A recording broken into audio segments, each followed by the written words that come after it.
on se retrouve aujourd'hui pour parler des livres de 2025 que j'ai loupés et qui me restent quand même un petit peu dans un coin de ma tête. Donc je me suis dit qu'on allait faire un truc un peu marrant. J'allais vous présenter du coup les 12 livres auxquels je pense, et je me dis vous allez m'aider en votant pour le livre que vous pensez qui devrait absolument rentrer dans ma pile à lire en 2026, parce que c'est un affront à la littérature que de ne pas l'avoir lu l'année dernière. Donc il y a peut-être des livres, vous savez, qui vont rentrer assez automatiquement, j'en pense notamment à un ou deux qui sont des romances, et à mon avis, ils vont rentrer, mais voilà, je me dis, j'ai vraiment envie d'avoir votre avis, pour me dire si vous pensez que j'ai loupé des trucs. C'est pour ça que je vous attends vraiment en commentaire sur cette vidéo, pour me dire s'il y en a certains que vous avez lus, et me dire si c'était des bangers, ou si c'était des trucs vraiment...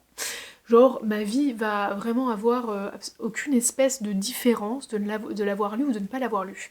Donc voilà, je vous attends, je vous explique ça tout de suite, je vous montre les 12 livres dont je parle. Le premier livre dont j'avais envie de vous parler, c'est N'invite pas la forêt à entrer de C.J. Drews, qui est sorti du coup aux éditions Déesse de Saxus. Donc ça, c'est la raison pour laquelle je ne l'ai pas acheté, c'est parce que j'avais trop peur que ça soit young adulte, donc du coup je l'ai pas pris.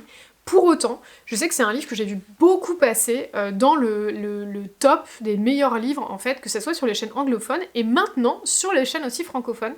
Donc, je me dis que je suis peut-être passée à côté de quelque chose, et c'est vrai que c'était une histoire qui me tentait. Je sais qu'il y a une youtubeuse que j'adore, qui a vraiment dit « mais ce livre est incroyable », et franchement c'était un des meilleurs livres de son année, et elle a dit vraiment « j'ai jamais lu un truc comme ça, quoi ». Donc, je vous raconte de quoi ça parle. Ça dit « Il était une fois un garçon qui se planta un couteau dans la poitrine et se l'ouvrit. Timide et réservé, Andrew Perrault a toujours trouvé refuge dans l'inquiétante forêt derrière son école et dans les contes macabres qu'il écrit. Ses seuls amis sont Dove, sa sœur jumelle, et Thomas, un garçon sauvage au sourire piquant comme des épines et aux cheveux roux comme des feuilles mortes. Mais le jour de leur rentrée en dernière année, tout a changé. Dove et Thomas sont distants, et les parents de ces derniers ont mystérieusement disparu. Alors que tous soupçonnent son ami d'être un assassin, Andrew sent que quelque chose de sombre est à l'œuvre.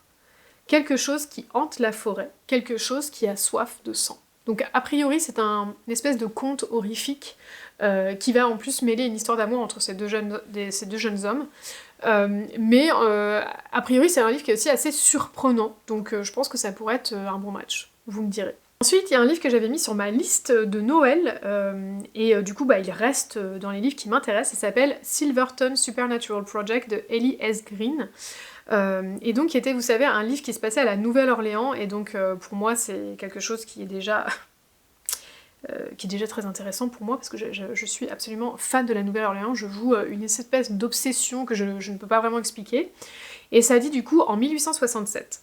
Ancien esclave et sorcier vaudou, Sam espère réaliser ses rêves après avoir accompli assez de missions pour l'agence Silverton, dirigée par Alan Pinkerton et Victor Hugo. Il peut compter sur les Loas, divinités qui murmurent à son oreille et l'aident à affronter les spectres selon leur bon vouloir. Sam doit aussi faire équipe avec la fratrie O'Reilly. Linus, soldat coincé par un enchantement dans un corps d'enfant et adepte des explosifs, ainsi que Sinéad, rescapé d'un asile aux puissants dons de médium qui lui permettent de voir les fantômes. Si ce trio aux capacités extraordinaires a plus en commun qu'il ne le pense, la relation conflictuelle entre Sam et Linus, issus d'une famille du Sud, pourrait bien mettre en péril les opérations qui leur sont confiées. Ils vont pourtant devoir surmonter leurs différends pour survivre aux menaces qui planent sur eux et remonter à l'origine du mal. Ça avait vraiment l'air extrêmement chouette. J'avais trouvé que la première de couverture qu'ils ont choisie pour ce livre laissait vraiment une espèce d'ambiance qui avait l'air vraiment hyper cool, qui mêlait en plus le côté un peu vaudou, société secrète, enquête, etc. et mission, et un peu trio de choc qu'on ne soupçonnerait pas. Donc franchement, il me tentait vraiment pas mal. Et en même temps, c'est quand même un livre qui me sort un peu de ma zone de confort, parce que c'est tellement original. Il y a un côté, ils avaient dit... alors je sais pas si c'est steampunk, ou si c'est parce qu'elle avait déjà écrit du steampunk, mais voilà, je sais pas trop quoi en penser, il me déroute un peu, et c'est pour ça que pour l'instant je me suis pas encore lancée. Après il y a pareil, un autre livre que j'avais mis sur ma liste et que j'arrête pas d'y penser en fait, c'est Féroce Déférence de Rebecca Ross, qui est donc le prequel à sa série qui s'appelle, je ne me souviens jamais du nom, Impitoyable Serment, c'est le 2, j'arrive tout de suite. Divine Rivalité. Et en fait, on va parler dans cette histoire-là, finalement, de Mathilda, Et ça dit « Dans les profondeurs du domaine souterrain naît Mathilda, messagère des dieux et unique divinité capable de voyager entre les mondes. Cherchant encore sa place entre des royaumes faits de violence et de convoitise, elle découvre que son destin est lié à celui d'un jeune mortel. Depuis des années, Vincent est visité en rêve par une jeune déesse. Quand sa vie le confronte aux affres de la guerre, c'est vers son ami qu'il se tourne, mais ses prières ne rencontrent que le silence. Le jour où la mort voit dans sa tapisserie le décès de Vincent, Mathilda est la seule à pouvoir le sauver. Pour cela, elle devra apprendre qui elle est, quelle déesse elle veut devenir et ce qu'elle est prête à sacrifier. » Et en fait, si vous voulez, il y avait sur les chaînes anglophones ce qu'il avait été dit de ce livre-là, parce que sur les chaînes françaises, je l'ai, pour ainsi dire, pas du tout vu passer. Il disait que c'était une histoire d'amour absolument magnifique. Et que vraiment, pour ceux qui aimaient les vraies histoires d'amour qui vous font croire comme ça en un espèce d'amour qui surmonte tout, et ben il fallait lire ce livre-là. Et je pense que cette image-là, en fait, m'est restée en tête et que du coup, j'arrête pas d'y penser. Dans un thème beaucoup plus léger, il y a Love Light Farms, qui est sorti de Becca Borison, qui est donc celle qui a écrit L'Esprit de Noël, dont je vous ai déjà parlé plusieurs fois, qui me fait aussi super envie, parce que c'est un livre qui va traiter d'un sujet qui a l'air un petit peu mignon comme ça, et pour autant, tout le monde arrête pas de dire que ça a été l'une des romances favorites. Donc je sais pas ce qui se passe, en tout cas dans l'alchimie de ces personnages-là, mais visiblement ça fonctionne. On va parler du coup d'un personnage qui s'appelle, je vous dis ça tout de suite, Stella. Donc Stella, en fait, elle a une ferme, a priori, de sapins de Noël, mais qui est un petit peu en train de vivoter, et donc elle s'inscrit à un espèce de challenge télévisé où il y a une influenceuse qui peut venir voir un peu comment se passe votre entreprise et tout. Et elle dit, en fait, dans son application pour ce challenge-là, qu'elle est en couple avec je crois qu'il s'appelle comment, Lucas, qui est son meilleur ami depuis toujours, et que tous les deux tiennent ensemble, en fait, cette ferme de sapins, et donc ça en fait le lieu le plus romantique qui soit. Il va s'avérer qu'elle va gagner, en fait, la compétition, et que donc l'espèce de truc télévisé, là, va arriver chez elle dans sa ferme de sapins, mais en fait, elle est pas du tout en couple avec Lucas, et donc elle va devoir faire une espèce de fake dating avec son meilleur ami pour pouvoir sauver sa ferme. Et a priori, franchement, c'est une histoire qui colle hyper bien. Donc ce qui est étrange, parce que comme ça fait vraiment petite romance de Noël, un petit peu cliché qu'on a déjà vu 100 fois, mais j'avoue que moi j'arrive pas à me la sortir de la tête, et je me dis que soit en janvier là je craque et vraiment je le lis quoi, soit je vais me l'acheter et tant pis je vais lire du Noël en plein milieu de l'année parce que j'arrête pas d'y penser. Pareil, dans toujours une histoire de romance, ces temps-ci j'arrête pas de penser, pourquoi je ne sais pas, au livre Bourbon et mensonges de Victoria Wilder, alors que franchement c'est pas du tout mes tropes d'habitude.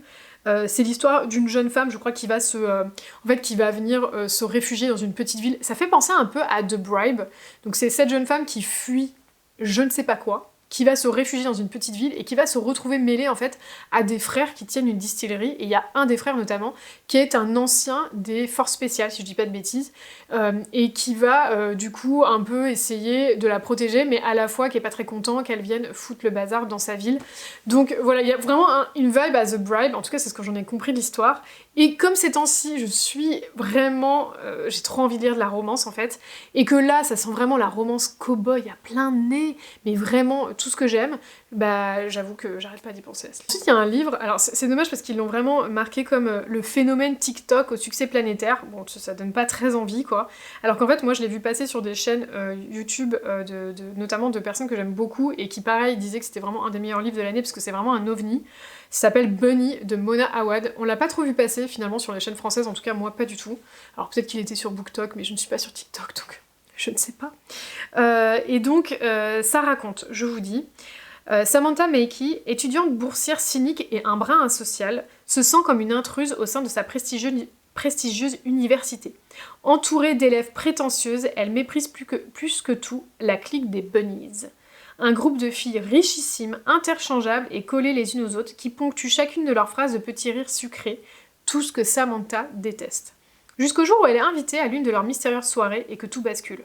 Peu à peu, Samantha plonge dans leur monde oppressant, participant à leurs étranges rituels où la frontière entre réalité et fiction s'estompe dangereusement, jusqu'à l'horreur absolue.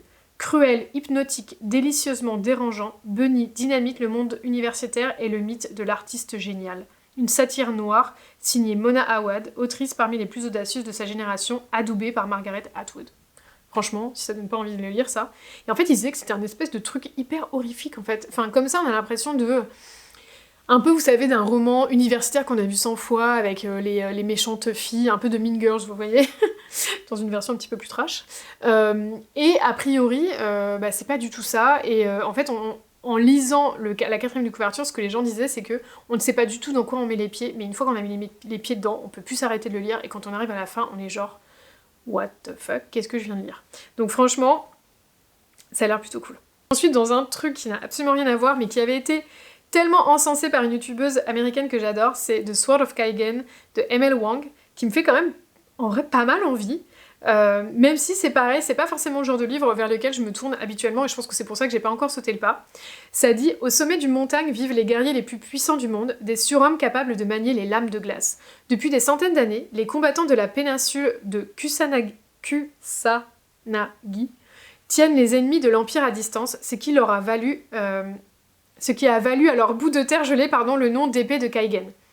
Lorsque les vents de la guerre commenceront à souffler, la famille Matsuda aura-t-elle la force de défendre les siens, ou ses membres s'entre-déchireront-ils avant même que les vrais ennemis n'atteignent leur côte ? Franchement, excusez-moi, c'était un petit peu laborieux cette quatrième de couverture, mais en tout cas, ça a l'air assez chouette. Moi, ce que j'espère un peu retrouver dans ça, c'est un peu l'ambiance, vous savez, de Shogun. Alors, je sais que ça fait cliché comme ça, mais en gros, c'est cette ambiance japonisante. Alors, si ça se trouve, en plus, Sword of Kaigen, ça se veut pas du tout japonisant, ça se veut peut-être complètement coréen ou quoi que ce soit. Enfin, j'en ai aucune idée en vrai, puisque c'est censé être complètement inventé, a priori. Mais j'ai envie de retrouver cette ambiance, vous savez, d'ultra-discipline, de tradition ancestrale, de silence, enfin, je sais pas, il y a un truc autour de l'ambiance qui m'interpelle et que j'aimerais bien découvrir au sein de ce livre-là. Je sais même pas si c'est un one-shot ou pas, mais en tout cas, ça me chauffe bien. Ensuite, il y a The Will of the Many de James Islington qui me tente vraiment beaucoup parce que, encore une fois, les youtubeuses que je suis ont vraiment adoré le tome 1, ils ont dit que le tome 2 était incroyable, était encore mieux que le 1. Et c'est vrai que James Islington, c'est un auteur qui revient beaucoup en fait dans les lectures de fantasy des personnes que je suis.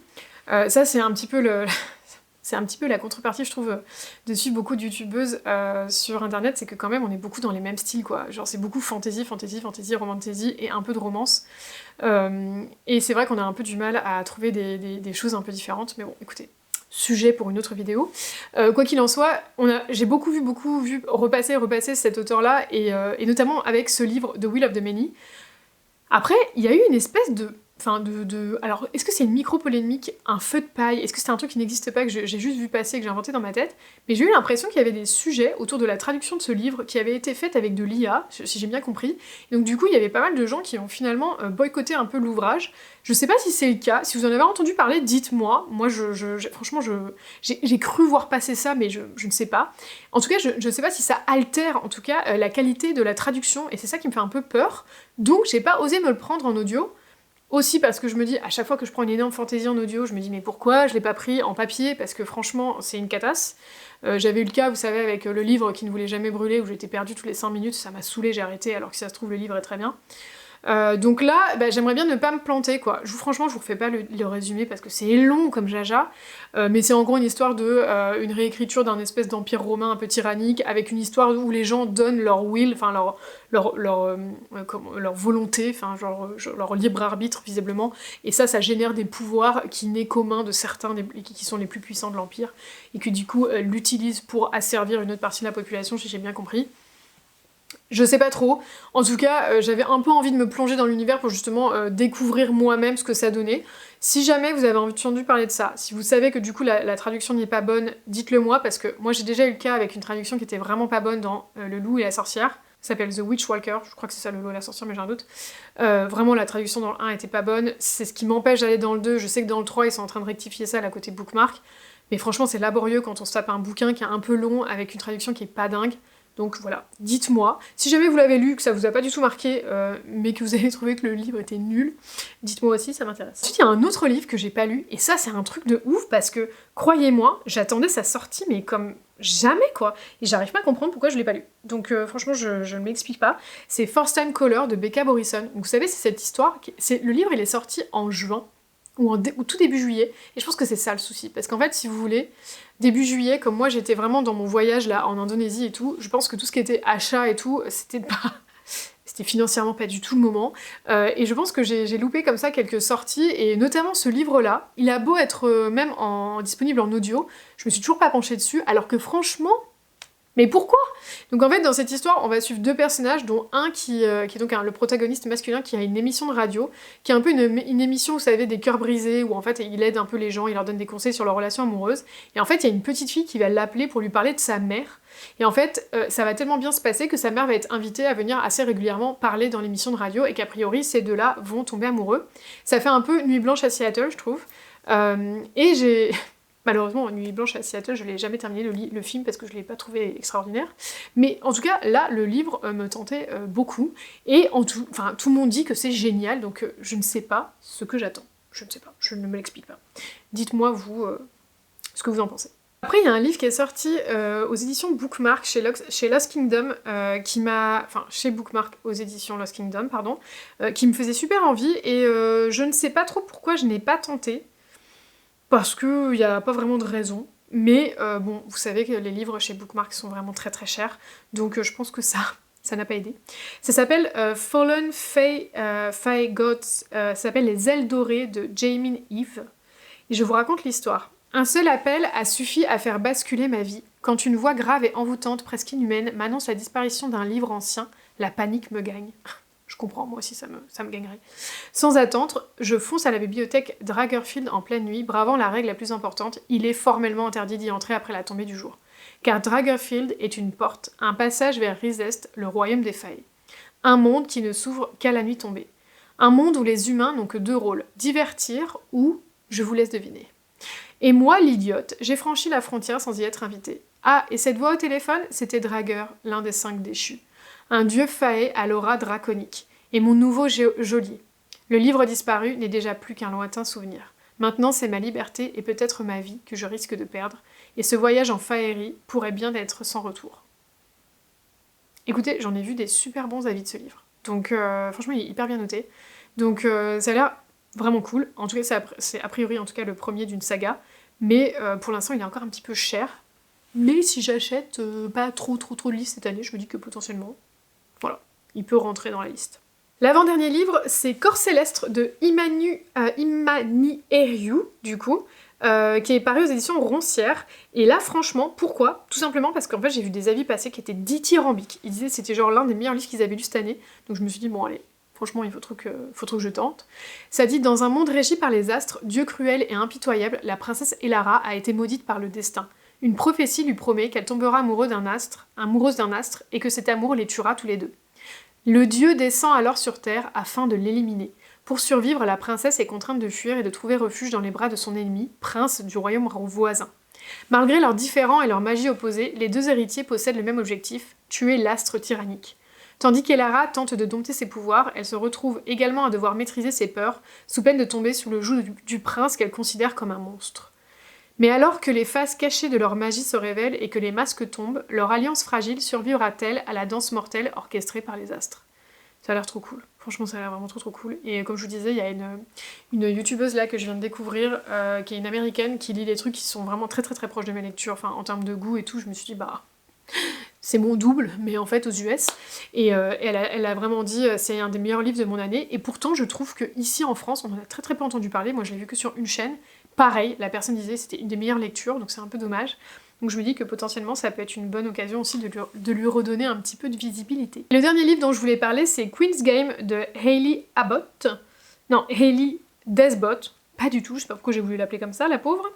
Et c'était cette histoire, vous savez, où on va être un petit peu dans une histoire de cartes de tarot, et ça me faisait tellement penser à Caraval que du coup ça me chauffait trop. Pour autant, j'ai pas vu d'avis trop passer dessus, donc je saurais pas vous dire si c'est bien ou pas.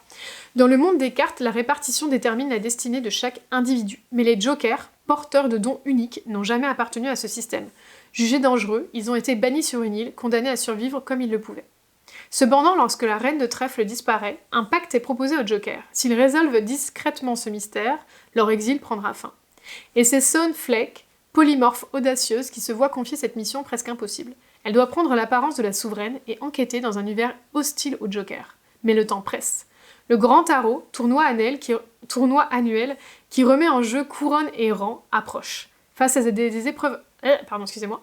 Face à des épreuves impitoyables et des rivaux prêts à tout, Saune devra déjouer les complots de la cour, gagner la confiance du redoutable roi de trèfle, sans lui succomber, on en doute un peu, et surtout découvrir qui dans ce jeu mortel a vraiment les cartes en main. Écoutez, ça a l'air cool, et c'est un one-shot, donc ça c'est plutôt sympa aussi, par contre il fait quand même 624 pages, ce qui est pas mal, mais c'est un one-shot. Donc je me dis, bah c'est plutôt sympa parce que ça permet voilà, d'avoir l'histoire en entier. Après, il faut voir si c'est pas traité trop rapidement parce que l'univers a l'air quand même assez riche et original. Stephanie Garber, ça lui a pris quand même 6 tomes pour nous dépeindre un truc vraiment très très complet. Et je pense qu'elle a pas fini. Donc voilà. Voilà pour tous les livres qui me font super envie, que je n'ai pas encore lus, qui faisaient partie du coup de mes différentes vidéos en fait de sortie de l'année et tout, et sur lesquelles je ne me suis pas jetée. Il y a 12 livres, ça pourrait presque être un livre par mois pendant les 12 mois de l'année, mais bon franchement avec toutes les listes que je me suis faites de livres que j'ai envie de lire et tout, d'auteurs que j'ai envie de découvrir, ça me paraît un peu compromis, mais bon. En tout cas, votez pour celui qui vous fait le plus envie. Vous avez le droit d'en avoir 2 ou 3, c'est pas trop grave. Mais en tout cas, lâchez-vous en commentaire pour me dire celui que vous pensez devrait absolument rejoindre ma palle cette année. Dites-moi ceux que vous avez lus, ceux qui vous font envie, ceux que vous avez détestés, etc. Ça va me permettre de faire un classement. Et du coup, au mois de février, je regarderai un petit peu tout ça. Et certainement fin février, je vous dirai celui qui a gagné et que je compte acheter normalement au mois de mars. Voilà, c'est tout pour moi. Écoutez, je vous laisse sur ce. Je vous souhaite de passer une très belle semaine, de passer de magnifiques lectures et je vous dis à très bientôt. Bye bye!